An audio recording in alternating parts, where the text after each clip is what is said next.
Hello and welcome back to the Play Up podcast with myself, Scott McLachlan. And I am joined by my fellow Pompey fans, Tim, Jamie and Phil this week to review the last three Pompey games that included the South Coast Derby.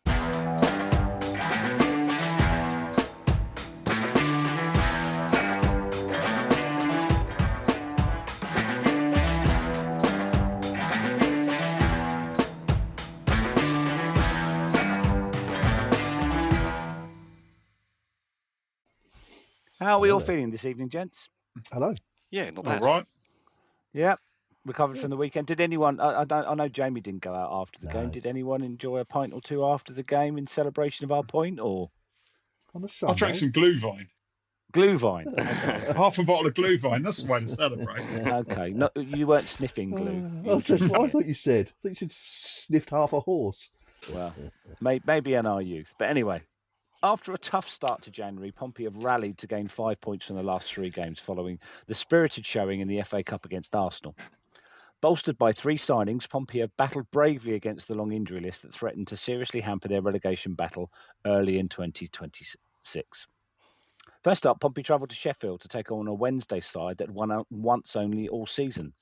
That was, of course, against Pompey, so it was vital that 3 points were grabbed from the home side. New signing from Luton, Melinik Ali, started on the left, and Ebu Adams, who had signed from Derby the day before, was on the bench. Conor Ogilvie returned to left back, and Zach Swanson started in a midfield role. Pompey pressed well from the start and nicked the ball just outside the area, which was slipped to Devlin, breaking into the box. He skewed his left foot shot wide of the post when he really should have scored. Wednesday then took advantage of some poor marking when Ingleson was put through by a chipped Bannon pass, but thankfully he fired wide. It looked to be a game of low quality and not many chances, and it could come down to one goal to win it. More pressing in midfield turned the ball over to Ali, who drove forward and pushed a great through ball to Segacic, but his first touch was clumsy and the ball was smothered by Cooper in goal. Into the second half, and the game was still low on quality, but Pompey's winner arrived from quick play and quick thinking. A Wednesday attack fizzled out.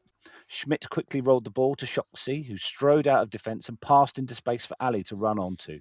He whipped in a first-time cross, which was aimed at Bishop, but it was deflected to Segacic, who fired in at the near post. Pompey had the breakthrough, and it was just a case of hanging on. They did have one more chance to secure the points, but Devlin fired over from a great Segacic cross. Once again, Pompey were out the bottom three and were in touch with the teams above them, crucially. Phil, well, we just had to get the 3 points, and we just got the 3 points. It was a very, poor quality game due to both sides really having no personnel to choose from. What did you think of the game overall? Terrible. Well, yeah. It wasn't the most entertaining 90 minutes I've ever seen in my life. It was, as you say, going into that game, it was the one we just had to win. It was a by any means necessary, and we won by any means necessary. I mean, the goal was probably the one moment of pure quality in the game, really. It was a nice, beautiful pass. The overlooked part of this was the pass from Shocknessy. And given that Shocknessy in the first half was just constantly giving the ball away, the fact that he managed to find this beautifully weighted curved ball that took out the I can't remember if it was the fullback or the right winger. It was actually Barry Bannon. Oh, was it? Yeah, I don't know where their right back was, but it was actually Barry Bannon who was filling in. I've watched the replays again today for the obviously to write the report, and I was thinking, what the hell was Barry Bannon doing there? Yeah, but yeah, their right back had completely gone walkabout. You don't realise what a good ball it. Well, so you could see what a perfectly weighted ball it was, but most of the replays you don't see that, and it's just such a good ball. Then obviously there's still quite a lot to do. Ali puts a lovely ball in. I'm not sure whether Colby mistimed his run, whether the pass was underplayed, or whether the defender got a little touch on it, but it fell to Segacic. And I've been fairly critical of Segacic, and I think even in the game against Wednesday, he didn't really do that much up to this point. But I'll tell you what, when the chips are down, he's got a finish on him, and struck it beautifully. Yeah, it was great. It was great. It was a blessed relief, and as you say, we wanted to avoid being the only team. We were the only team that Sheffield Wednesday have beaten this season, and we certainly didn't want to be the only team who'd been beaten by them twice. No, exactly. You've got a feel for Sheffield Wednesday. They look sort of low on ideas, low on quality. The couple of, I mean, they really look like kids filling in. Like we were saying, they look like I think it might be one of the fullbacks. That's about 14 or 15. It was classic men against boys, but it was the result that counted. And I did quite enjoy John Messino's post-match interview where he said it's a tough place to go, Sheffield Wednesday. And I was thinking, yeah, it is. It is. They've won 4 out of 11. They've got scored 7 goals. They've got a goal average of -25. I can see where he's coming from. Yeah, I think he was obviously trying to mitigate the fact that it was Pompey were almost as poor as Sheffield Wednesday there, and trying to sort of give the impression that we were up against a tougher opposition than we were. Jamie, have you noticed Segicic with a terrific finish again, the first time shot? He's done that a few times this season. Have you noticed that all of his goals are near post shots? Have you noticed that? I have noticed the last 2 were. Yeah, I was because I thought the first one was, I thought that had gone in the far post until I watched it again on the replay, and I was quite impressed at how he's tucked it in there nicely. I don't think all of them have though, because didn't he score like a Oxford worldie near when he first post. got here? Yeah. Oxford near post, Watford near post, Sheffield Wednesday near post. The one he scored at Fratton Park to get us the 2-2 draw, near post. He doesn't tend to go on it. You'd expect a left footer cutting in for the right to be going for the top corner, but he doesn't. He seems to bang it low to the near post, and it seems to be working. So you can't really knock it, can you? So I don't know what the connection is, but someone said on the commentary that he had been trained by Michael Owen, and that was where he got that from. And I might have misheard that. I don't know if Michael Owen's out in Australia or where Segicic was before. Yeah, but they joked, they could see the Michael Owen influence coming. I was like, oh, okay, all right, yeah, fine. Yeah, hopefully one of you is Googling that now so that I don't sound like a complete idiot. Or I might have just made it up. I do make shit up. More impressively, they're all first-time finishes as well. He doesn't take a touch; he hits it first time, and he hits it on target, which is a real asset to have for a player, isn't it? Really, if you can strike the ball first time and get it on target nearly all the time, you're going to score a lot of goals. Yeah, if he was, you know me, I'm 6'5". I'm not keen on smaller players, just because I think they get bullied a lot on the pitch, and he does get bullied, but boy does he make up for it with quality. Yeah, he can sneak under the radar with his diminutive stature. Tim, we had one new signing start, one new signing off the bench. Obviously, Ali was on the left. Taking Murphy's place, who we expected him to be back now. Another 2 or 3 weeks wait for him. Yeah. Pretty impressive start, wasn't it? Yeah, I think he's come in and made an impact straight away, really. They're very happy with the signing with that. I think, again, like a lot of the signings, you kind of end up going, don't know an awful lot about him. Sort of, have a look, realise that sort of Luton fans, I think some are quite sort of positive about him, saying that, he did well for him last season, made a good attempt at sort of keeping him up, but he seems to have not really played much this season for him. So, it's kind of easy to have a bit of a downer on it and go, why is this guy who can't get a game in League One coming to us? But, first few appearances, done pretty well. Quite very happy with the signing so far. Yeah, so, one thing I noticed about him, especially at Watford and also at home to the Scummers, he's very, very strong. He's very, very upright. He's the opposite of what you've just said about Segicic, Jamie, isn't he? He looks very, very solid, and you can't get the ball off him even if you're in close contact. Whereas you look at some wingers and you blow on them and they fall over, but not Ali. But also I think it's his attitude as well. There was one point in the Watford game that I went to the Watford games and I was high in the back of the stand, so I could see the whole of the pitch. And you when you've got that vantage, as you know, Phil, you could see the whole pitch. You can see where players move from. So Ali at one point was on the left wing, and Watford were breaking through the middle, and he ran from the left wing all the way to the edge of his own penalty area to try and get a tackle in. Now, I can't imagine Murphy doing that, ever. Yeah. He does track to help his fullback, but I can't imagine him running 40, 50 yards to the edge of his box to try and put a tackle in. So I think not only for his ability on the ball, I think his attitude is terrific. Yeah, if he's got that, it's a bit puzzling as to why he isn't playing for Luton. Did you say, Phil, on the WhatsApps that they're playing a different formation at Luton and that's why he's not in? Or they play a sort of 5-3-2, 3-5-2, and he's been expected to play as a wing back, which is weird because, as you say, he almost played like a wing back against us. Mm. Yeah, against us for us. But yeah, I've completely forgot the name of the Luton manager. Someone remind me. I don't know who it is now, to be honest. I've lost It's track. ex-Arsenal player. Oh, Jack Wilshere. Jack Wilshere. Yeah, Yeah. Jack Wilshere just doesn't seem to fancy him in that role. So well, I read that most of the a lot of Luton players were sort of A, gutted that he's not been played more, and B, gutted that he's got to move. Yeah, well, I mean, I'm just so impressed with him. You know, we have bemoaned the lack of bodies, but the quality we've got, hopefully, with the 3 signings and now the 4th one, we'll talk about a bit later. You know, we looked to be doing some decent business, which is good news. Pompey went to Northwest London looking to build on their great win on Saturday, but were in the bottom 3 again following the games the previous evening. Shottlesey was out with a puzzling injury, so Ogilvie covered. Swanson returning to left back. Adams was given his debut in midfield with the impressive Ali again on the left of the attack. Watford were subdued, not surprising because the home atmosphere was absolutely non-existent, but they had the first chance. Mama was put away on goal from a Pompey mix-up in midfield, but he put his shot wide. That was about it for the first half, Pompey keeping the home side at bay quite easily, but not creating much themselves. Watford made 3 subs at half-time, which improved them a bit, but apart from the odd half-chance, Pompey were in no danger, neither side continuing to create anything of note. Then came a flurry of activity. Pompey took the lead when Ali pressed his opponent and won the ball high up. He passed to Chaplin, who was in space on the edge of the box, but instead of shooting himself, he passed it on to Sekic, and thankfully the Aussie increased his season's tally with yet another sharp near-post finish to put Pompey 1 up. A few minutes later, though, disaster struck when a rather aimless ball was put into Pompey's box.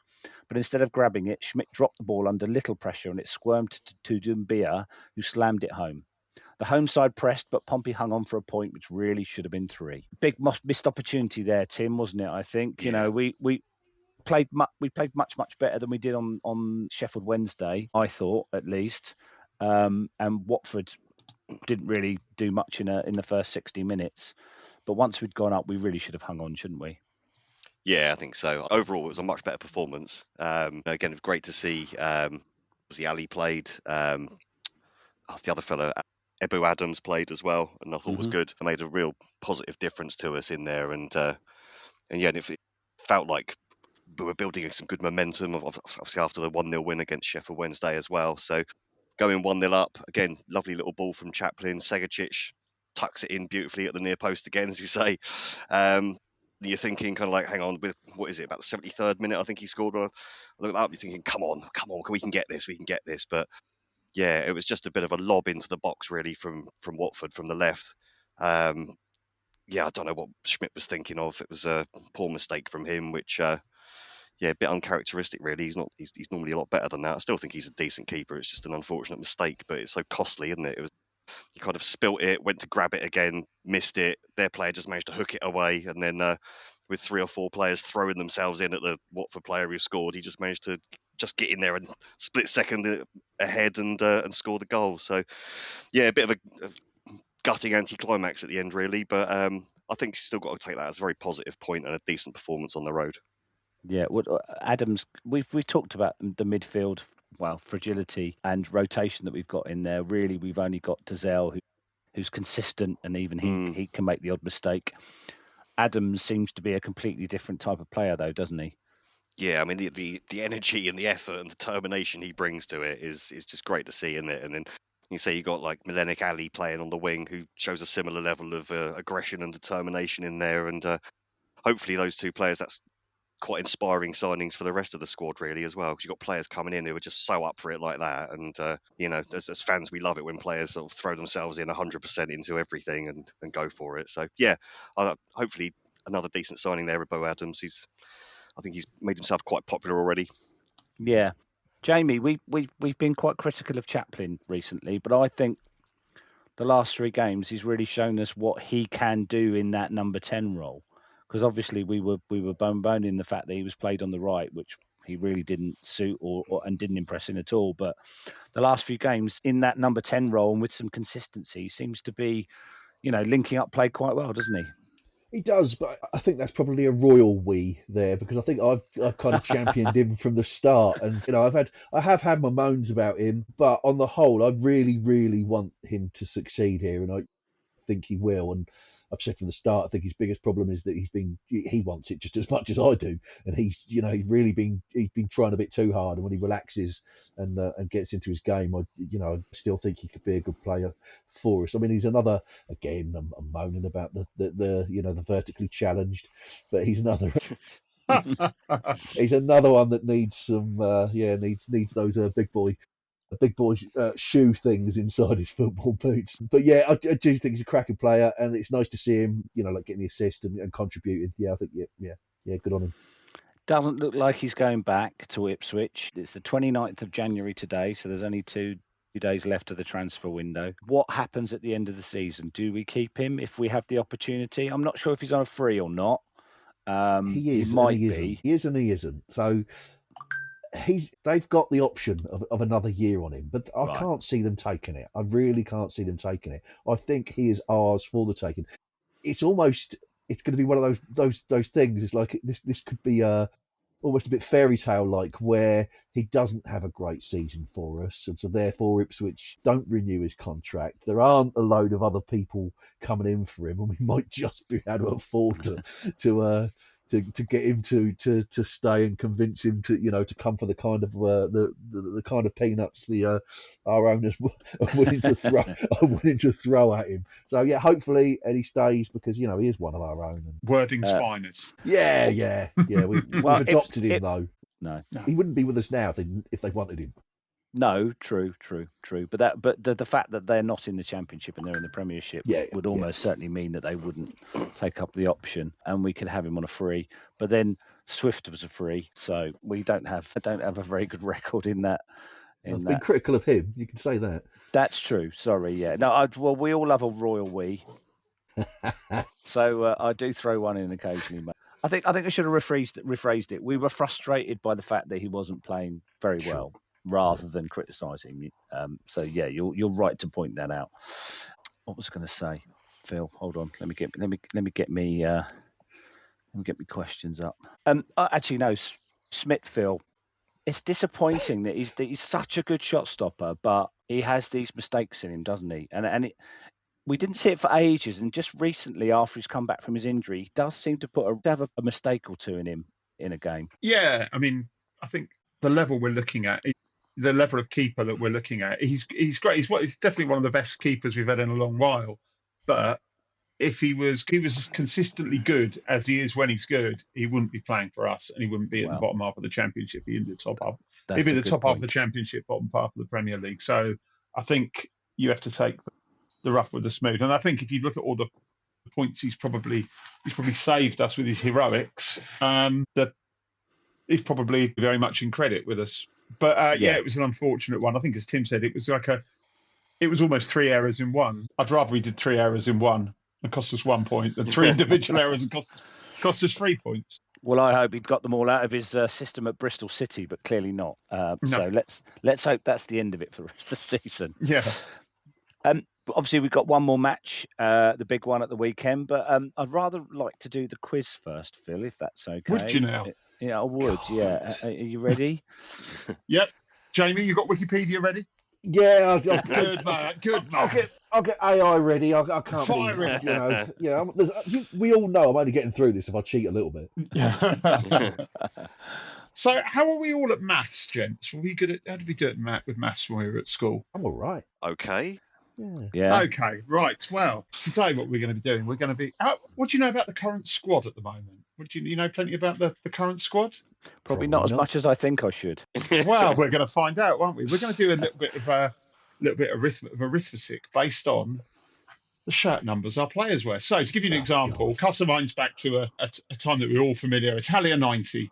So, if you imagine the England squad, if I was going to say to you, Stuart Pearce plus Brian Robson, 10. what would the answer be? There wouldn't be 10. It would be who was England's number 10 in Italia 90? Wasn't it Stuart Pearce? Oh, David Platt, wasn't he? Oh, I thought it was like Pearce 3, Robson 7, wasn't it? Yeah, that's right. It's Pearce plus Robson, 7 plus 3, or 3 plus 7 gives us 10. Who was the number 10? I see. Gary Lineker. Gary Lineker. Exactly. We got there. Right. So here we go. Jamie, you're not looking at the screen. You appear to be looking at a different Sorry. screen. All right. So we'll. I'll tell you what. We'll start with Jamie now that he's got everything queued up over there.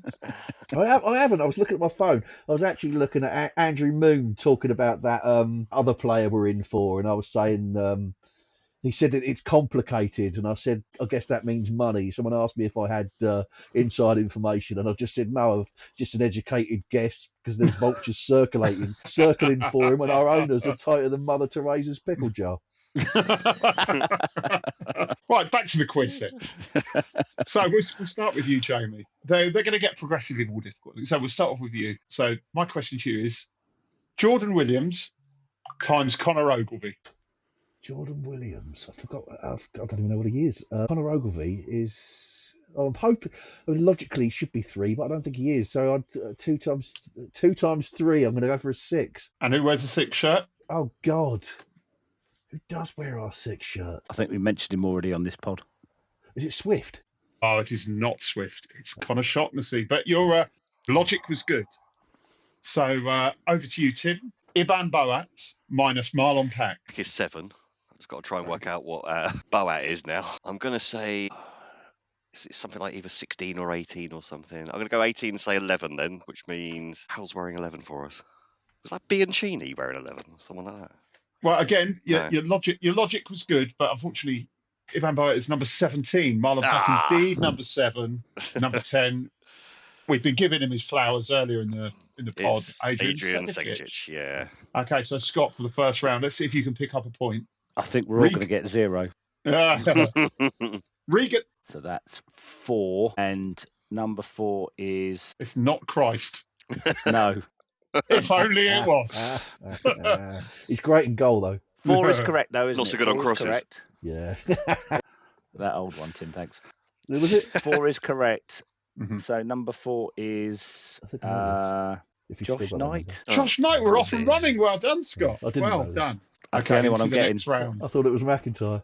So, Jamie, over to you.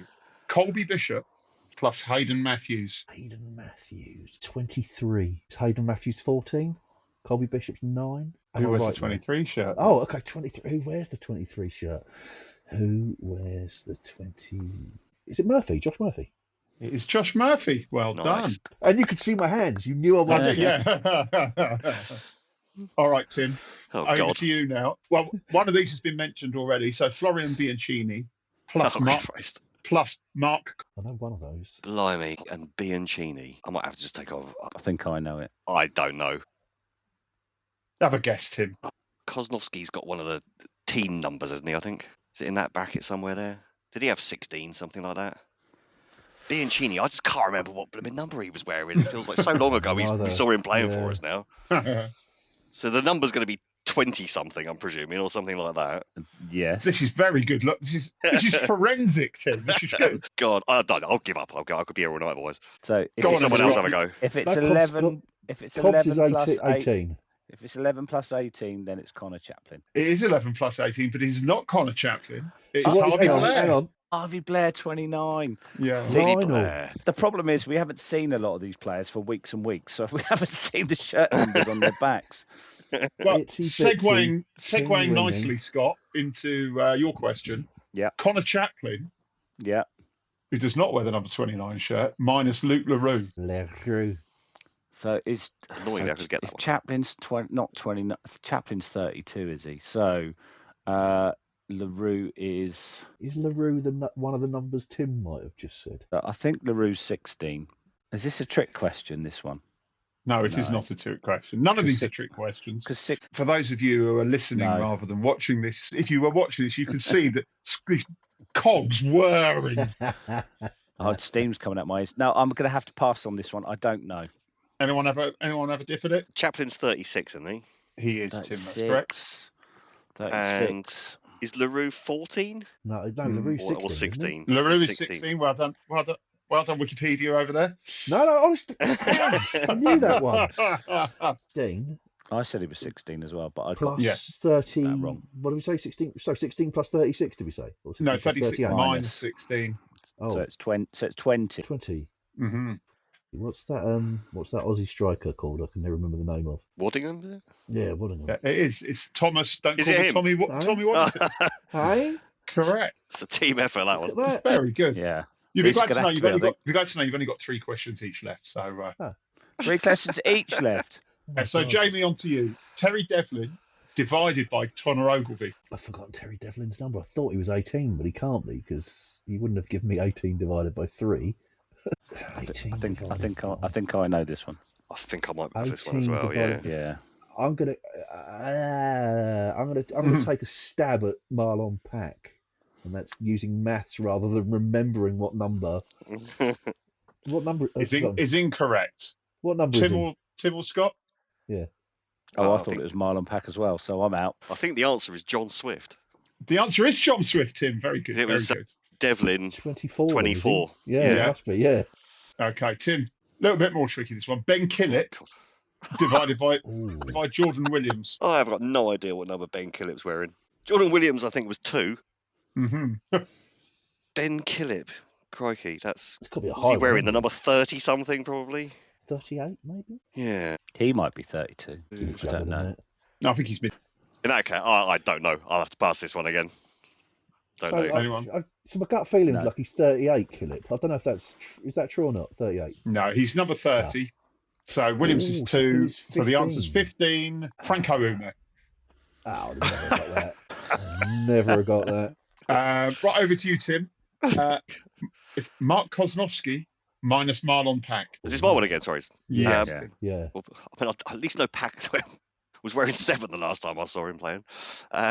Kozlowski, We just had that. You should know it. what did we say he was? 18? Yep. And what was it, minus Pack? Yeah. Yeah. Minus Pack. Well, that's 11. I can get that far. Did we already say that was Bianchini, or did we establish he was wearing a different number? I can't actually remember now. Itsy bitsy, teeny weeny, down the wing with Bianchini. Oh, Go on, Tim. awesome. We'll give you that. Give me a That's half your a point or equaliser. something. We'll give you a whole point. So we're on to a point each. Right, into the next round. So Jamie, one for you. Thomas, don't call me Tommy Waddington or Waddingham, divided by Adrian Segicic. Oh, hang on. I forgot. It was bollocks. We just had Waddingham. I've forgotten it already. So I know Segicic is 10. Did we You just even say- got Waddingham's number. I think you even got Waddingham. as well. No, did I? I got Hayden Matthews, didn't I? No, what was? Because I always get those two mixed up. Waddingham, is he number 20? So if he's 20, 20 divided by 10, which is 2, which is Williams. Correct. Well done. Okay, Tim, one for you. Keshi Anderson minus Mackenzie Kirk. Sorry, Tim. These are luck of the draw, but that's just that's mean. horrendous. a tough one.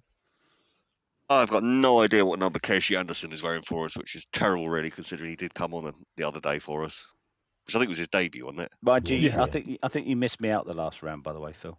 But never mind. Did I? You can have this one, Scott. It's fine. Yeah. No, it doesn't matter. It honestly Oh, doesn't sorry, matter. Scott. You're absolutely right. I did. Yeah. It's all right. It's not a problem. Scott wants it. He wouldn't have said anything if he didn't want No. it. He wants this question. Isn't Look at Anderson him. 38? Look at him.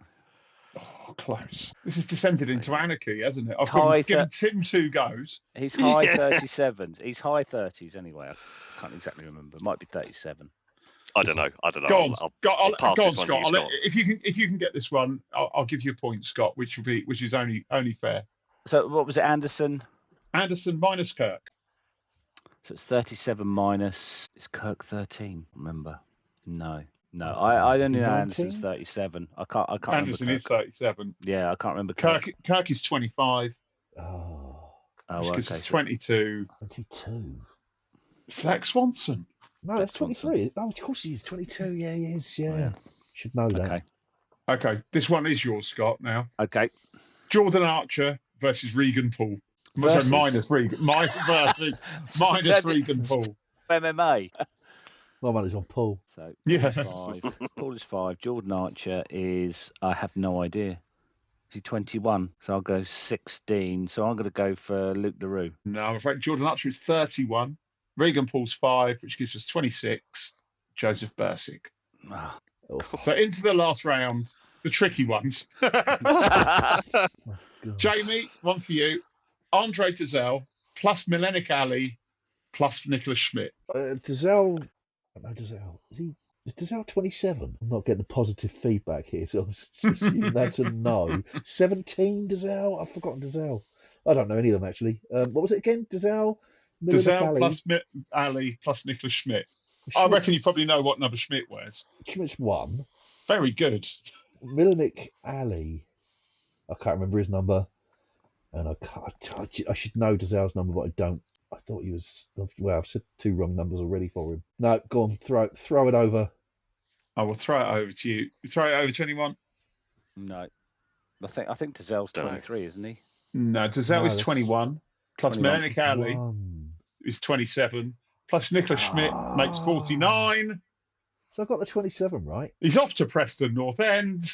Callum Lang. It's Callum Lang. He's not off. He's staying. Right, Tim. Josh Knight times Marlon Pack minus Colby Bishop. And so Josh Knight, I'm pretty sure we said was 4 earlier. Multiplied by Marlon Pack. Yep. 28. Yep. Minus Bishop 19. And is that Farrell? I'll tell you what, Tim. Back. That was. I almost want to give you an extra point for showing your workings. That was spectacular. The only reason I've got Farrell is because I was watching the Watford highlights earlier, and I was like, "Who the hell's that number 19?" And I was like, "Bloody hell! I forgot Farrell played in that game." Do you know what? That was countdown numbers esque, wasn't it? Brilliant.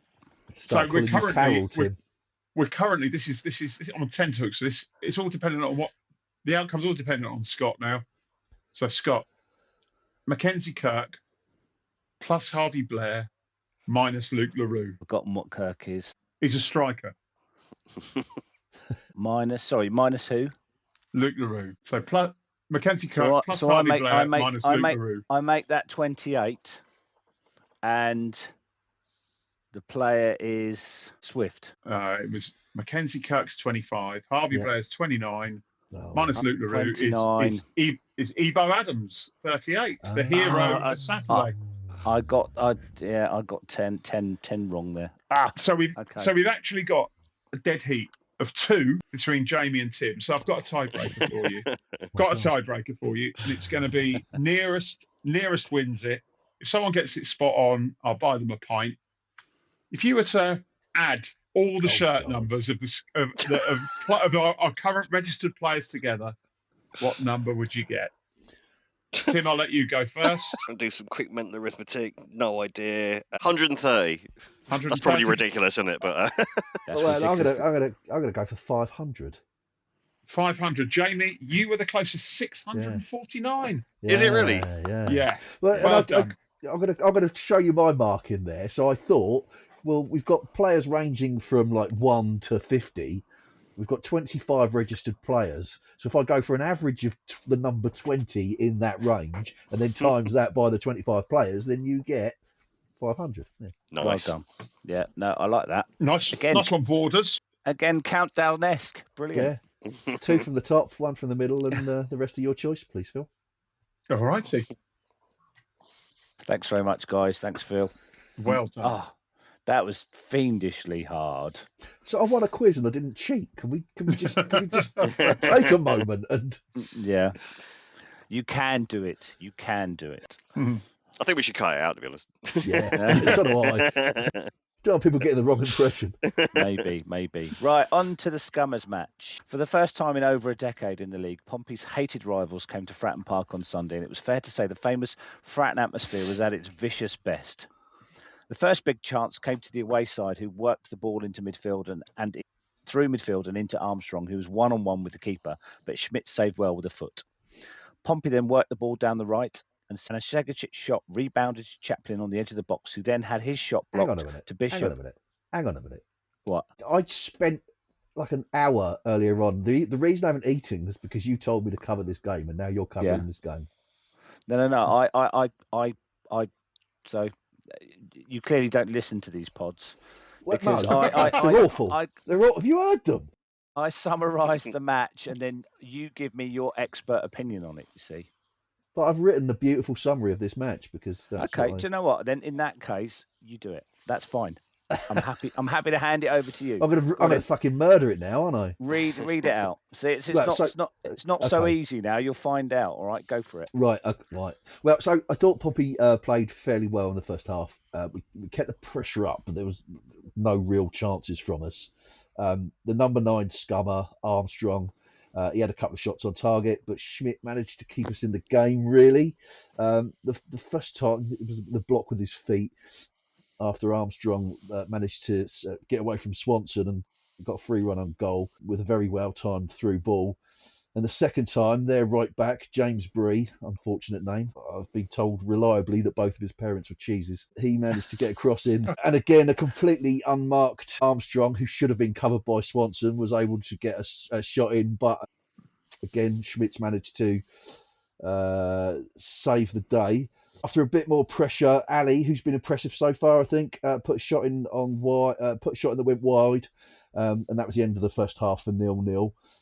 But despite the lack of those chances, I did think Pompey were the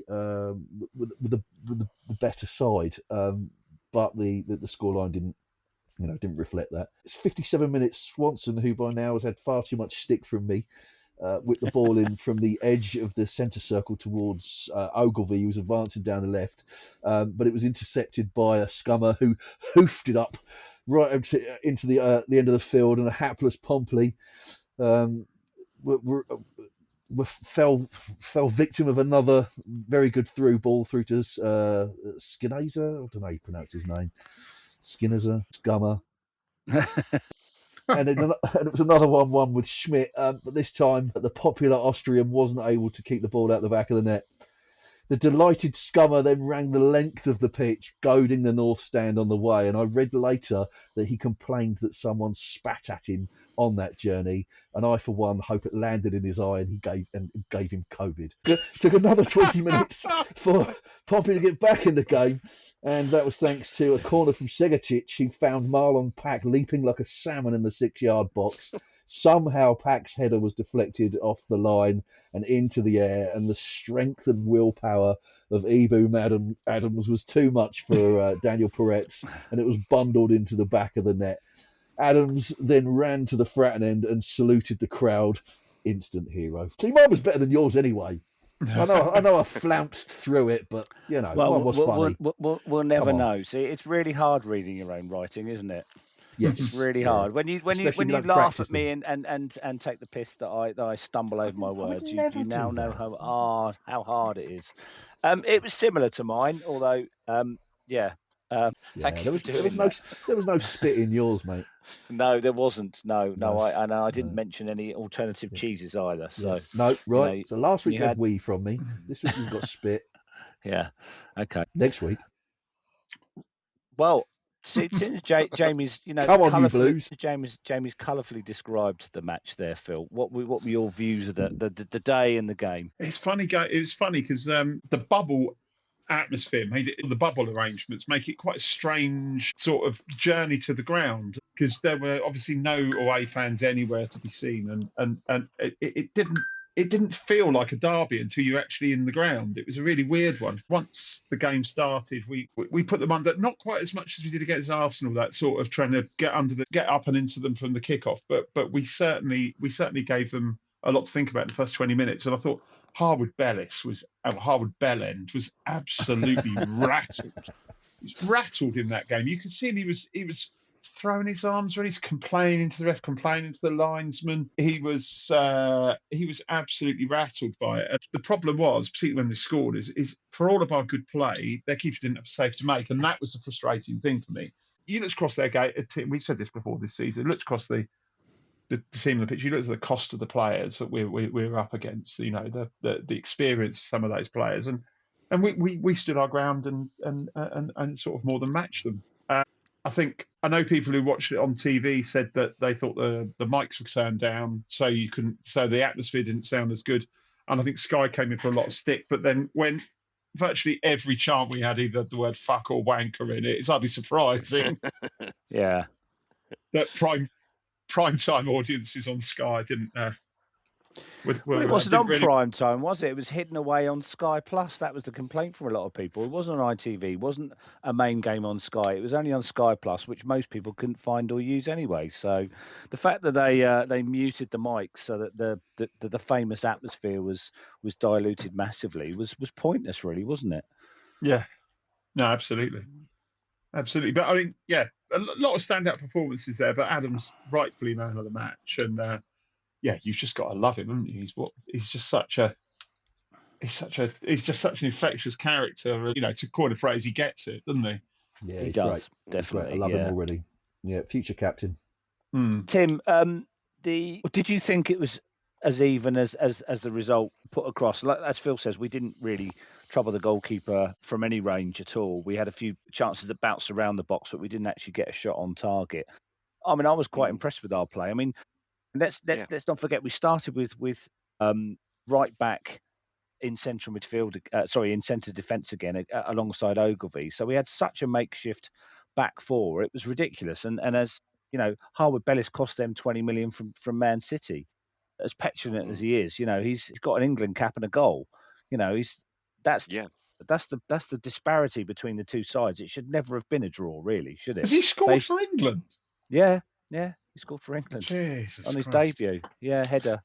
So we shouldn't really be even been in a game with them, should we? Really?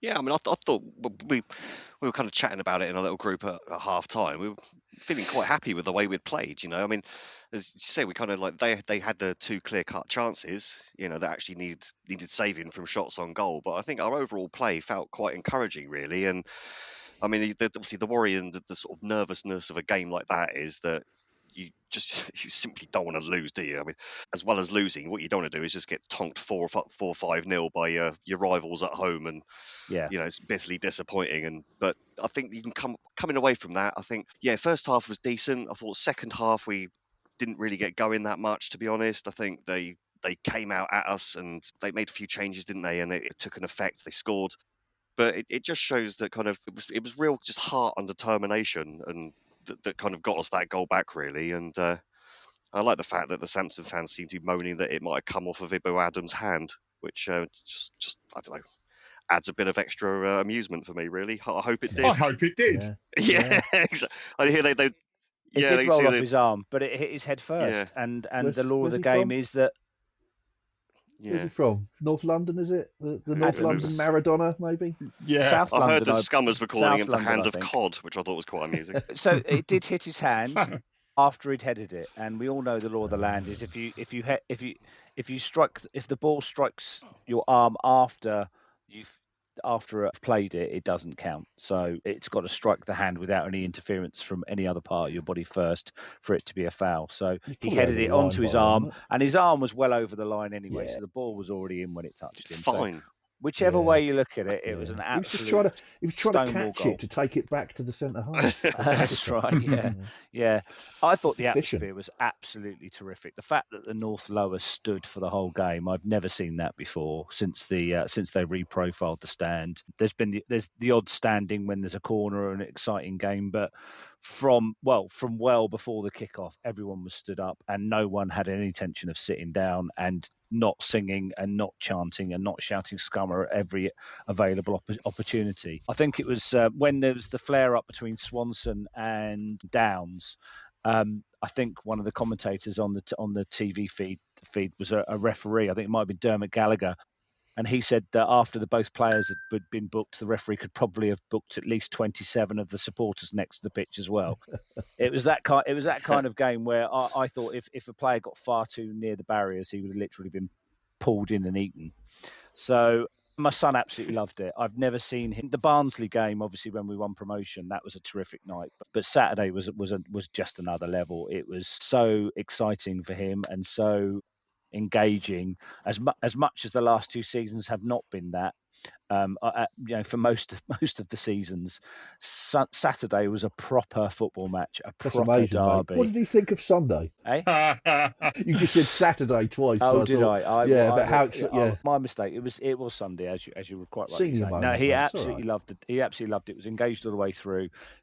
Said a few choice things. Not swearing though. He was making up his own words for the fucks and the wankers, as we said. When we celebrate, I always pick him up, so I picked him up, and just as I put him down, I noticed that he'd had his finger held up towards the away end for the whole celebration. Good lad. And only put it down when he noticed me looking at him.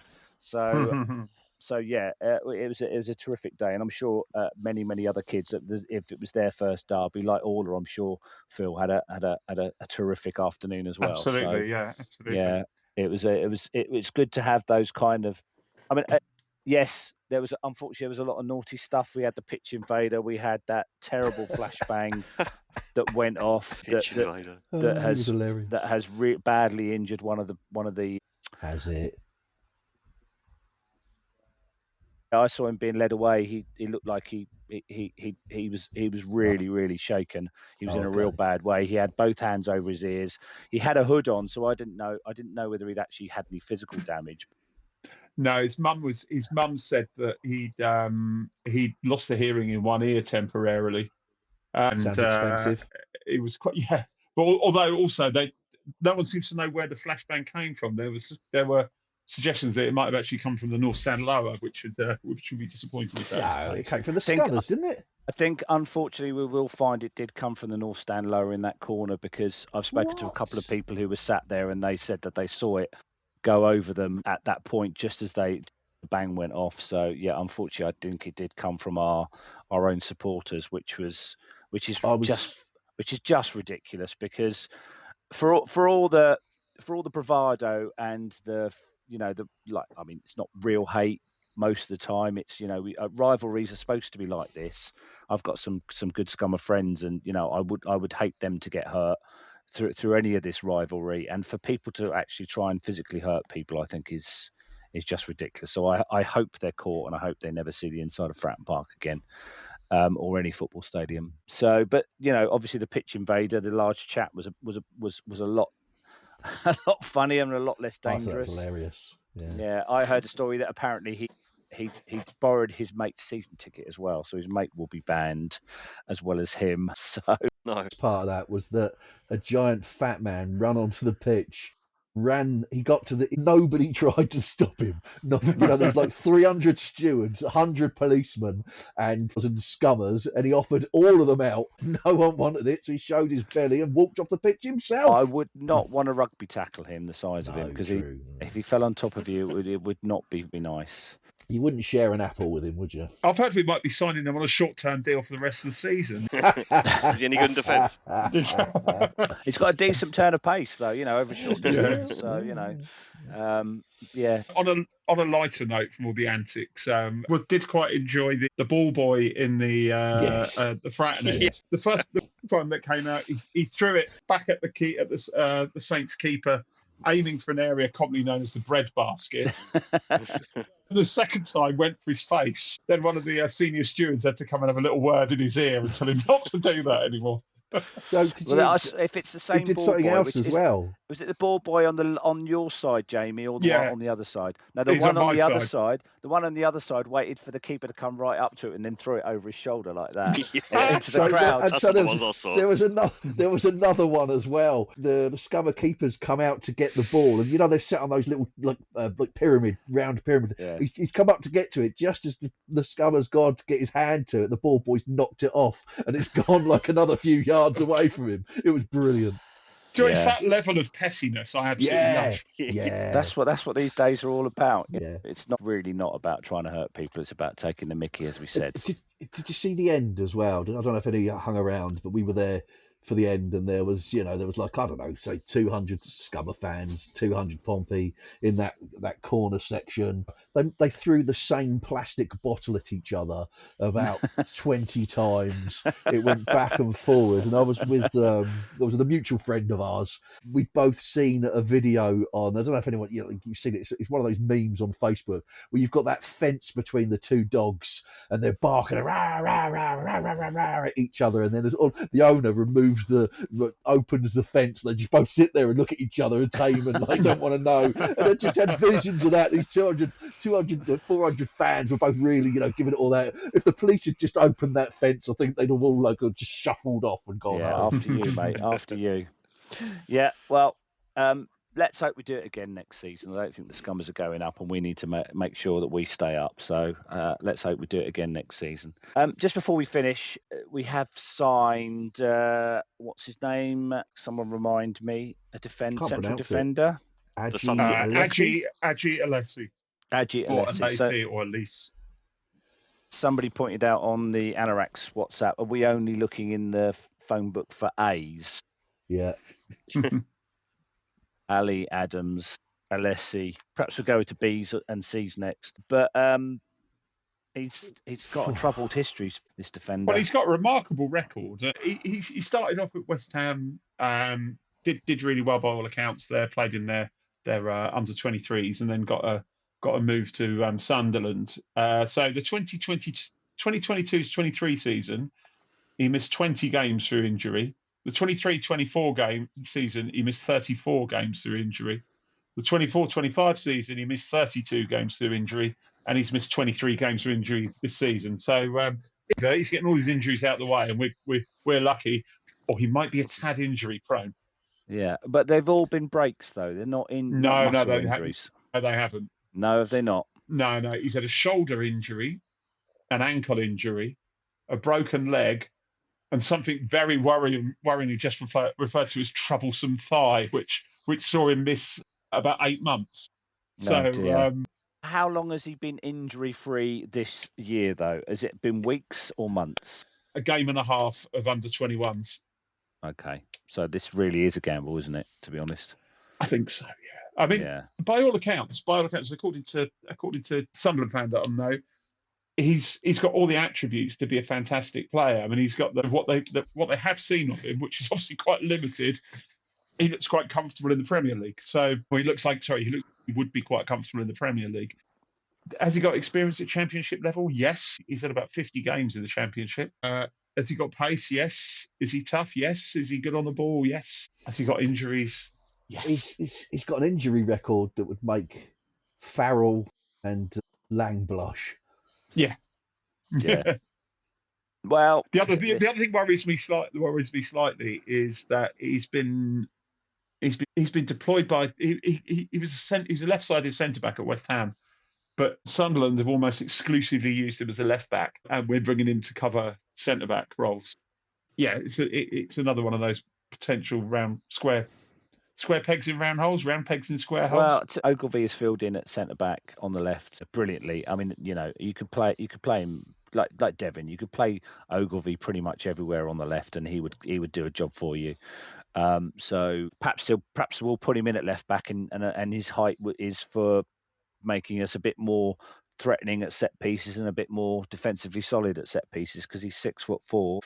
That brings our average height up. Yeah, quite nicely. I certainly think he's got the potential to get injured in either one of those positions.